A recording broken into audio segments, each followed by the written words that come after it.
Hello बच्चों, welcome to grade 8 sessions of subject geography and we are discussing chapter number 2 land, soil, water, natural vegetation and wildlife resources.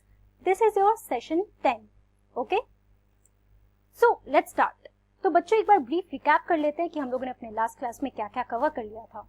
तो last class में हम लोगों ने अपना नया टॉपिक शुरू किया था. We talked about the wildlife, what all comprises in this wildlife, तो all the different species of animals, right?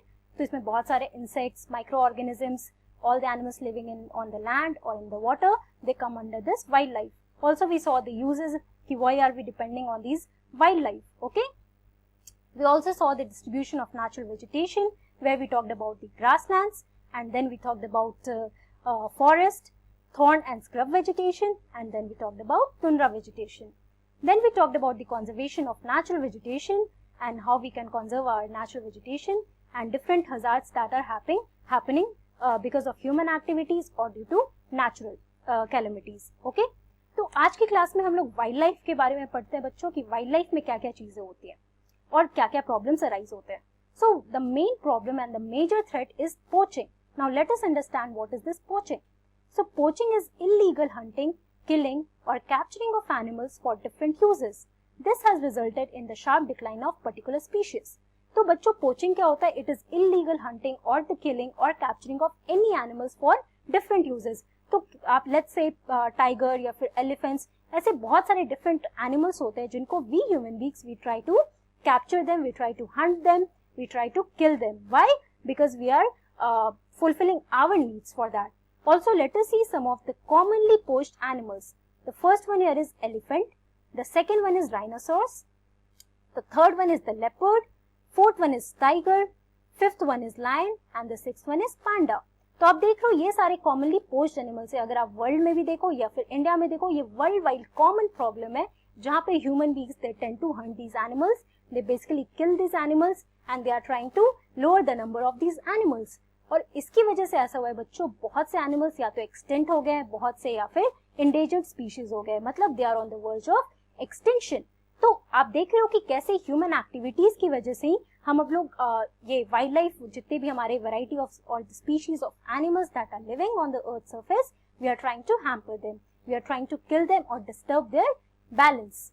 Okay, तो एलिफेंट के लिए उनके टीथ के लिए उनका जो टस्क होता है उसके लिए होता है, राइनोसोरस के हॉर्न के लिए होता है, लेपर्ड्स, टाइगर्स, लायंस इन सब के स्किन के लिए होता है. Also Panda is very valuable, तो उनको ट्रेडिंग ये सब के लिए यूज किया जाता है, right, for different purposes.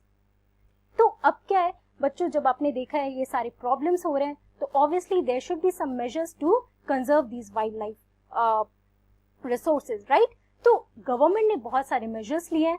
Now let us look forward to these measures where the conservation for these wildlife resources have been taken. So the first one here is the wildlife sanctuaries. Let us know what is a sanctuary here.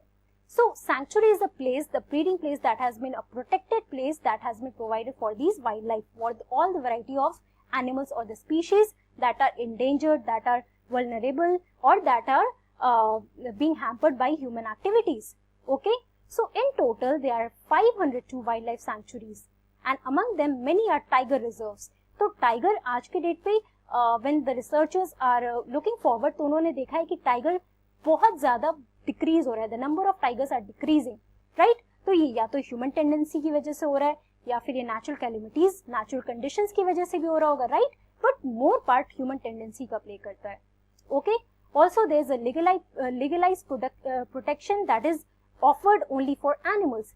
यहाँ पे wildlife sanctuaries में protection has been offered to these animals that are living there. Human activities are permitted to a limit. ये wildlife sanctuaries में बच्चों human activities जो है बहुत ही लिमिटेड एरिया तक किया जाता है, बहुत ही लिमिटेड एरिया तक परमिट किया जाता है गवर्नमेंट के थ्रू. Some are specifically named as bird sanctuary before attaining national park status. और एग्जाम्पल के लिए क्योलादियो नेशनल पार्क है जिसको पहले एक बर्ड सैंक्चुरी बनाया गया था जहाँ पे बहुत वेराइटीज ऑफ बर्ड्स रह रहे थे, राइट, और बाद में इसको जाकर एक नेशनल पार्क स्टेटस दिया गया. ओके, तो बेसिकली अगर आप वाइल्ड लाइफ सैंक्चुरी देखोगे तो वहां पे एक ओपन जंगल जैसा एरिया, जहाँ पे प्रोटेक्टेड एरिया है, जहाँ पे बहुत सारे स्पीशीज ऑफ एनिमल्स रह रहे हैं, right. That can be elephant, peacock, tiger, leopards, buffalo, बहुत डिफरेंट वेराइटीज होंगे, बहुत सारे बर्ड्स रहेंगे, राइट. ये सारे उस अपने उस एनवायरमेंट में रहते हैं and they are being protected like that. अब हम नेक्स्ट वे देखते हैं जिसके तरह कंजर्वेशन जिसके लिए कंजर्वेशन हो रहा है for the wild life animals. So second one is the national parks. Now let us see what is a national park. So a national park is a park in use for conservation purposes. It is defined as the conservation of wildlife nature for posterity and it is a symbol of national pride for any country. तो अगर आप world में देखो तो बहुत सारे national park है. अगर आप इंडिया की भी बात कर रहे हो तो बहुत सारे नेशनल पार्क्स बनाए गए हैं for the conservation purposes, and this is the conservation or the protection of wildlife animals that are endangered, right? जो vulnerable हैं या फिर they are on the verge of extinction. तो इस नेशनल पार्क में बच्चों बहुत सारे वैरायटी ऑफ एनिमल्स को रखा जाता है और इनकी प्रोटेक्शन की जाती है. Also it is defined as the conservation of wild nature, right, for posterity, and also it is a symbol of national pride. ये एक कंट्री के लिए काफी एक नेशनल प्राइड का सिंबल होता है ये सारे नेशनल पार्क्स जो होते हैं. Okay, now let us see at the third point here, the third way of conserving the wildlife resources. So the third one here is the biosphere reserves. और biosphere reserves का तीन main function, the three main function of the bio reserves are, let us see that. The first one is the conservation of biodiversity.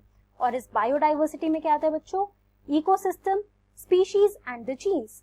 तो एक तरह का एक conservation process चलता है जिसमें the conservation is done of this biodiversity, right, जिसमें ecosystem में, जिसमें animals, the living beings that are living there, interacting with their environment. तो इनके कंजर्वेशन के लिए बायोस्फीयर रिजर्व्स बनाए गए हैं, राइट, कि इनके बैलेंस को मेंटेन किया जाए.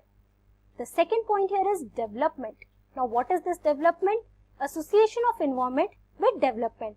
इस एरिया में जो भी ये बायोस्फीयर रिजर्व्स होता है वहां पे बहुत डेवलपमेंट प्रोसेसेस होते हैं, डिफरेंट टाइप्स के होते हैं. There is the association of environment with the development process, right. इस एनवायरनमेंट में जहां पे भी ये डिफरेंट स्पीशीज, जहां पे प्रोटेक्शन प्रोवाइड किया जाता है, कंजर्वेशन होता है ये डिफरेंट एनिमल्स का, वाइल्ड लाइफ एनिमल्स का या फिर प्लांट्स का, राइट, डिफरेंट स्पीशीज का, तो वहां पे बहुत सारे डेवलपमेंट किए जाते हैं so that these animals are well protected. And the third function is of the logistic support which is international network for research and monitoring. तो बहुत सारे रिसर्च और मॉनिटरिंग की जाती है, इनके नंबर्स को काउंट किया जाता है, देखा जाता है कौन से स्पीशीज कितने वल्नरेबल है या फिर कितने इंडेंजर्ड है या फिर they are successfully being conserved. तो ये सारी चीजें हमारे बायोस्फीयर रिजर्व्स में होते हैं. ओके, तो आपने तीन पार्ट देखा यहाँ पे कंजर्वेशन का. एक था वाइल्ड लाइफ सैंक्चुरी का, दूसरा था नेशनल पार्क का, and the third one is the biosphere reserves. Now let us see how we can do this and why this balance is necessary to maintain in this environment. So there is a balance in the environment if relative number of species is not disturbed. Obviously हमारे लिए environment में, हमारे ecosystem में हम लोग human beings भी एक दूसरे पे काफी इंटरडिपेंडेंट होते हैं, राइट. और आपने देख ही लिया है कि हम लोग कैसे अपने नेचुरल वेजिटेशन और वाइल्ड लाइफ के ऊपर डिपेंडेंट होते हैं. तो अगर हम लोग बैलेंस नहीं मेंटेन करेंगे बच्चों, तो जितने भी नंबर है, relative number of these species, obviously they will decrease in number. और ये प्रॉब्लम किसके लिए क्रिएट होगा? We human beings, right. तो ये इम्बैलेंस जो क्रिएट होगा ये पूरे इकोसिस्टम को हैम्पर करेगा, right. So the balance is really needed to be created in our environment. और इन सारे तरीकों से, इन सारे कंजर्वेशन मेजर्स से we can create this balance. Apart from that, what we human beings we can do, we can create some awareness programs like social forestry and Van Mahotsav that should be encouraged at the regional and community level. तो आपको awareness programs के through बाकी लोगों को बताना चाहिए अपने community में कि why forest and the wildlife, these animals, they are really important for us and we are dependent on these animals and the forest for our demands, for fulfilling our own demands, for our own selfish needs, right. तो हमें उनको भी preserve करके रखना चाहिए ताकि हमारा भी future वो डेंजर में ना रहे, right, for our own survival also. तो बहुत सारे आपको एफॉरेस्टेशन, बहुत सारे प्लांट्स को ग्रो करना चाहिए. ऑल्सो वन महोत्सव भी मनाना चाहिए जहाँ पे आपको एक डे प्रॉपरली सारे कम्युनिटी में सारे लोगों को they should plant the trees. Also school children should be encouraged for bird watching and visiting nature camps so that they appreciate the habitat of varied species. बच्चों ऐसे बहुत सारे स्पीशीज है जिनके बारे में आपको पता भी नहीं है. So through bird watching and also by visiting these nature camps, you can also come to know about the different species that are existing on the earth's surface.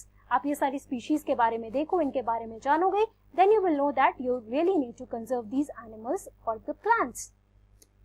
Also, अगर हम लोग इंडिया में देखें तो there are various projects that have been introduced in India by our government, and two main projects here is Project Tiger for the conservation of tiger. आपने देखा कि two most animals that are being poached, one is the tiger and second is the elephant. तो Project Elephant और Project Tiger काफी important है, जो हमारे India में ये दोनों प्रोजेक्ट के लिए गवर्नमेंट ने काफी इन्वेस्टमेंट किया है कंजर्वेशन के लिए for the tigers and elephants. Also many countries have passed laws declaring that the trades as well as killing of birds and animals are illegal. तो बहुत सारे कंट्रीज में लॉज पास हुए हैं जहाँ पे it has been declared that trade as well as the killing of animals, they are illegal and they are punishable by law. Again, in India, killing of lions, tigers, deers, great Indian bustards and peacocks have been banned. तो India में different species आप देख लो, Lions के होंगे या tigers के होंगे, dears के होंगे, इंडियन बस्टर्ड, पीकॉक्स, ये सारे एनिमल्स के प्रिजर्वेशन के लिए, कंजर्वेशन के लिए इनके किलिंग को टोटली बैन कर दिया गया है. तो ये सारे मेजर्स हमारे गवर्नमेंट ने भी लिया है. Also you should try to aware people around you why these wildlife, why these animals and these plants are very important for us, and we should also try to conserve on our part. Apart from that, another important part here is the CITES. अब ये CITES क्या है? It is the convention, CITES is the Convention on International Trade in Endangered Species of Wild Fauna and Flora. अब हम देखते हैं The Convention on International Trade in Endangered Species of Wild Fauna and Flora, इसका आपका full form है. So it is an international agreement between governments aimed at ensuring that international trade in wild species does not interfere with their survival, right? ये एक international agreement किया गया है बहुत सारी कंट्रीज के बीच में, गवर्नमेंट्स के बीच में, डिफरेंट कंट्रीज के, which is aim to ensure that जो भी इंटरनेशनल ट्रेड होता है एनिमल्स का, it is not hampering their survival. मतलब कि ये बहुत वल्नरेबल नहीं हो रहे हैं या फिर एक्सटेंड नहीं हो रहे हैं या फिर एंडेंजर्ड कैटेगरी में नहीं आ रहे हैं. तो साइट्स जो है ये एक अग्रीमेंट है बेसिकली बच्चों, इंटरनेशनल अग्रीमेंट जो इंश्योर करता है, right? Regulation, permits and certifications are issued. Also, it was agreed upon in 1973 by 80 countries and called parties in 1975. It took effect, right? 1975 में ये effect में आ गया था, right? Parties who joined CITES voluntarily agreed to be bound by the convention. और आज के date पे कितने पार्टीज हैं? टोटल 169 पार्टीज हैं. तो आप देख रहे हो कि इंटरनेशनल वे में भी या डिफरेंट कंट्रीज में भी आप देख रहे हो कितना अवेयरनेस फैला है कि they should try to conserve these wildlife resources as well as the natural vegetation. Okay? तो in short बच्चों, आज की क्लास में हम लोगों ने बात किया है the dangers that is how the wildlife are endangered, right? Because of the human activities or the natural calamities. After that, we also talked about the conservation of wildlife, where we talked about national parks, biosphere reserves, and then we talked about wildlife sanctuaries. Again, the different measures that have been taken worldwide या फिर India में, और different agreements हम लोगों ने sites के बारे में देखा, different projects that has been introduced by the government. तो बच्चों, आपका ये चैप्टर जो चैप्टर नंबर 2 है, land, soil, water, natural vegetation and wildlife resources, ये यहीं पर खत्म होता है. We have completed the whole chapter here. I have tried to cover each and every part. Now you should go through your NCERT book. You should try to read each and every part because इसका theory काफी important है for you to understand after the resources that natural vegetation या फिर land, water, ये सारी basic चीजें आपकी basic knowledge के लिए भी काफी important है. So please go through your NCERT book. The next session is going to be the question answer round where I am going to ask you questions and you have to answer that, right? तो आप ये सारे इसके लिए आपके लिए जरूरी है आपकी ये second chapter पढ़ो, then go through the videos and you will try to answer all the questions and it will be easy for you to understand. Okay? So that's all for today. We have tried to cover land, water, soil, natural vegetation and the wildlife, right? The conservation process, the conservation measures, the different dangers that are to these land, water, soil and the natural vegetation or the wildlife, right? We have tried to cover each and everything. So please go through these all parts, these all topics. Okay?